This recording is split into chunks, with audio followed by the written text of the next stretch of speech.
சரி சரி, எனக்கு 2 வடை தர சொல்லு, திண்டு பார்க்குறேன் எப்படி இருக்குன்னு பார்த்துட்டு அப்புறம் நான் வீட்டுக்கு போயில வாங்கிட்டு போகிறேன். சரி வந்து உட்காருங்க எல்லாரும்.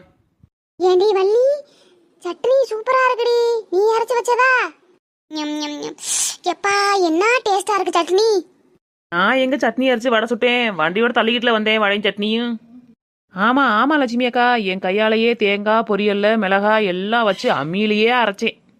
என் கையெல்லாம் பாரு, அம்மியில அரைச்சு அரைச்சு செவந்து போயிடுச்சு. நம்ப முடியலையே உன்னை. நீ அம்மியில அரைச்சேன்னு சொன்னா யார் நம்புவா? உன்னை யாரும் நம்ப சொன்னா? நீ நம்மளேனா போ. ஞம் ஞம் ஞம். சரி சரி, இன்னும் கொஞ்சம் சட்னி ஊத்து. நல்லா இருக்குடி வள்ளி வடை. ஆமாடி, வீட்டில் சுட்ட மாதிரியே இருக்கு.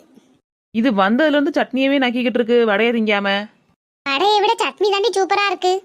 ஞம் ஞம். லட்சுமி அக்கா அங்க பாரு, அந்த வடை கடைக்காரன் உன்னை வடை திங்க கூப்பிடுறேன். யாரு? சீ கருமா. ஏண்டி தின்னுக்கிட்டு இருக்கேலையாடி?